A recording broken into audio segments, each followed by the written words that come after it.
Сәлеметсіздер ме? Бұл 5-ші сынып бойынша 2-ші тоқсанның БЖБ жұмысының 2-ші нұсқасын талдайтын боламыз.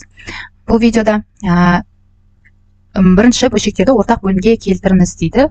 Бұл есепті қалай шығарамыз? Яғни беріліп тұрған бөлшектерді ортақ бөлімге келтіру керекпіз. 8-ден 5 пен 11-ден 6-ға ортақ бөлімді табамыз. Бұл жерде 8 пен 11-ге ортақ бөлімі 88 болады. Тоқтауыш көрсеткіштерін жазып аламыз біріншіге. Яғни 88 8-ге бөлсек 11, ал 88 11-ге бөлсек ол 8 деп өйстіп жазып аламыз. Яғни 88-ден мына 11-ді тоқтауыш көрсеткішін әрбір бөлшектің алымына да бөліміне де көбейтеміз. Сонда 88-ден 55 және екіншіміз 88-ден 48 деген екі бөлшек шығады. Ортақ бөлімге келтірдік. Әрі қарай екінші Б нұсқасын талдайық. 9-дан 2 мен 7-ден 5 олардың ортақ бөлгіштері жоқ. Яғни осы екеуінің көбейтіндісі болады. Мұнда тоқтауыш көбейткіштері 7 мен 9 болады сәйкесінше. Әрі қарай 9 мен 7-ның көбейтіндісі ол бізде 63, 2-ні 7-ге көбейтсек 14 бірінші бөлшегіміз. Екінші бөлшегіміз мына 9-ды бірінші бөліміне және алымына көбейтеміз. Яғни 63-ден 45 болады. Ортақ бөлімге келтірдік. Әрі қарай бұл нұсқасы 10-нан 3 және 12-ден 7 дейді. Екеуіне ортақ бөлімі бізде яғни 0-ден аяқталатын сан болу керек. 10 мен 12-ге ол 60 болады. Яғни мұнда 6, мұнда 5 деп жазамыз.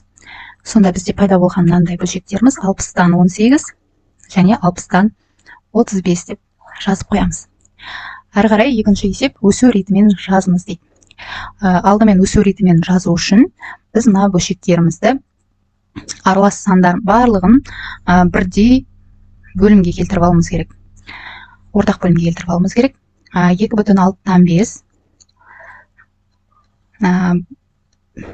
Так, бұл бізде аралас сан ғой. Аралас санды біз неге айналдырып жазайық? Бұрыс бөлшекке айналдырып. Яғни 2,6-тан 5-ті бұрыс бөлшекке айналдыратын болсақ, яғни 6-ны бөлімдегі 6-ны қалдырамыз да, ал бүтініне 2-ге көбейтіп 5-ті қосамыз. Яғни бізде 6-тан 17 шығады екен бірінші бөлшегіміз. Екінші бөлшегіміз 5-тен 1 болып қала береді.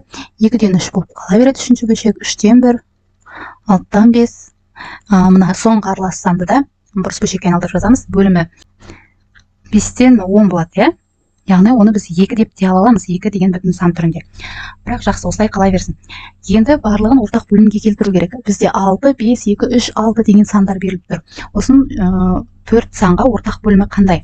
Яғни 2 мен 3 деген оған ортақ бөлімі 6 болады және 5 бар.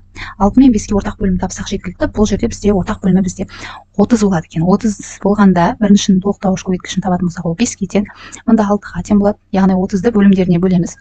Мында 15 болады, мында 10 болады, мында 5 болады, мында 6 болады.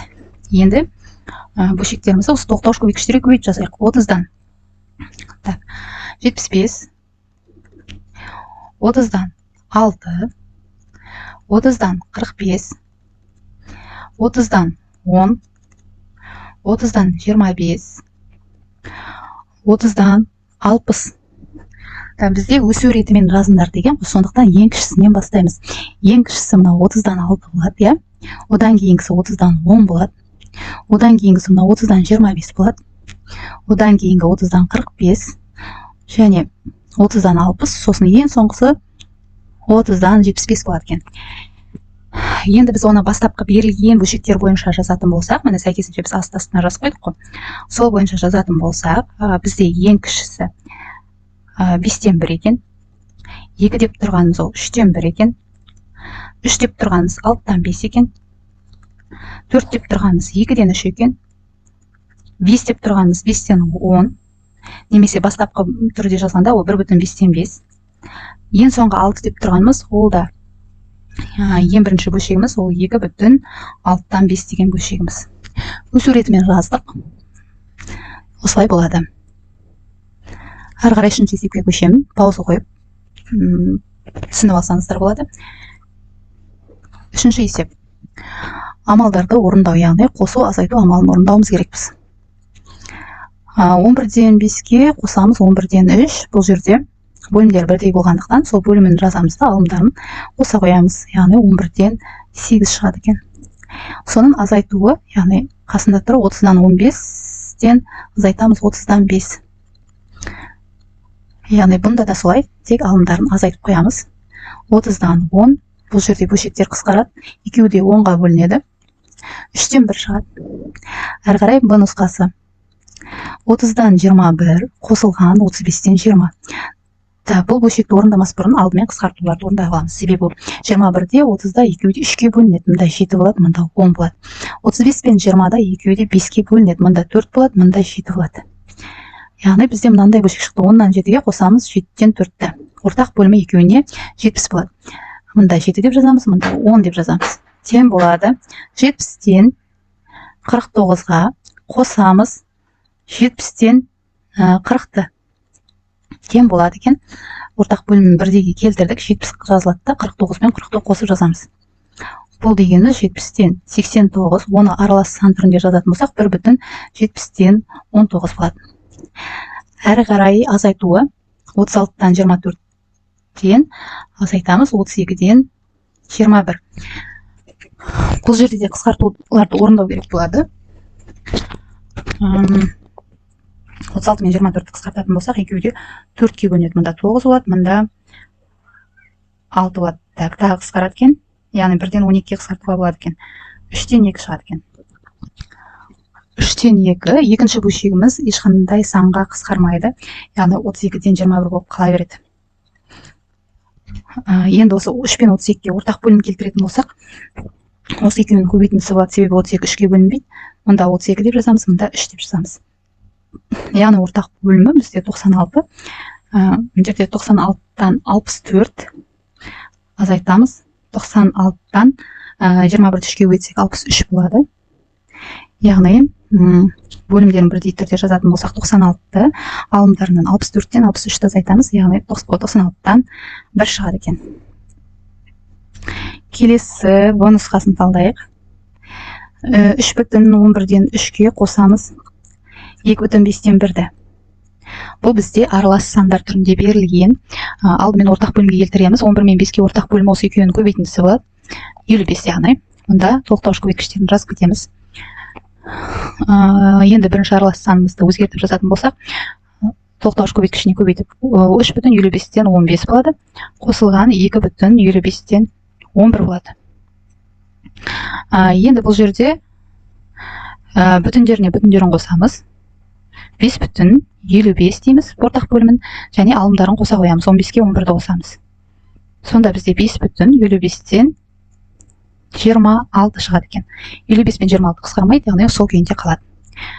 Әрі қарай соңғы азайтуы қалды.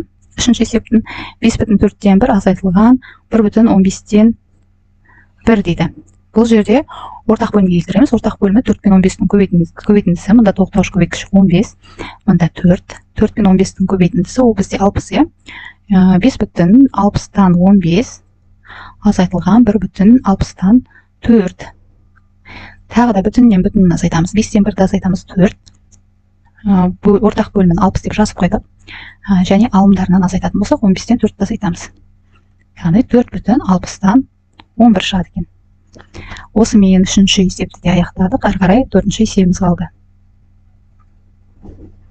Пауза қойып, тағы да бір қарап алсаңыздар болады. Соңғы төртінші есебіміз ыдыстағы судың 2-ден 1 құмыраға құйылды. 7-ден 1 құмыраға шартын жазайық қысқаша. 2-ден 1 құйылды банкаға. 7-ден 1 құйылды дейді. Ыдыста алғашқы сүттің қандай бөлігі қалды? Қалды қанша дейік? Бізде жалпы алғашқы сүтті бір бүтін деп қараймыз. Мысалы, бір зат деген сияқты. 1-ден 2-ден 1-ді азайтып тастаймыз. 2-ден 1 деген ол жартысы. 1-дің жартысын азайтып тастасақ, ортақ бөлімге келтірейік, мұнда 2 болады, 1 дегеніміз ол 1-ден 1. Сонда ол 2 азайтылған 1, 2-ден 1. Жартыдан 1 бүтіннен жартын алып тастақ, қайтадан жарты шығады. 2-ден 1 шығады яғни. Екінші амал енді осыдан жарты банк сүттен 7-ден 1-ін алып тастайтын болсақ, қанша қалады деп сұрап тұр. Ортақ бөлімге келтіреміз, 2 14 қалады. Мұнда 7, мұнда 2 дейміз. Тоқтауыш көбейткіштері себебі 14 2-ге өсендер 7, 7-ге өсендер 2. Значит, бірінші бөлшегіміз 14-тен 7 азайтылған 14-тен 2 ғой. Сонда бізде 14 14-тен хет азайтылған 2, яғни 14-тен 5 қалады. Қандай бөлігі қалды дегенде, осы бізде, осы бөлігі 14-тен 5 бөлігі қалған бізде. Жауабы 14-тен 5 бөлігі қалды.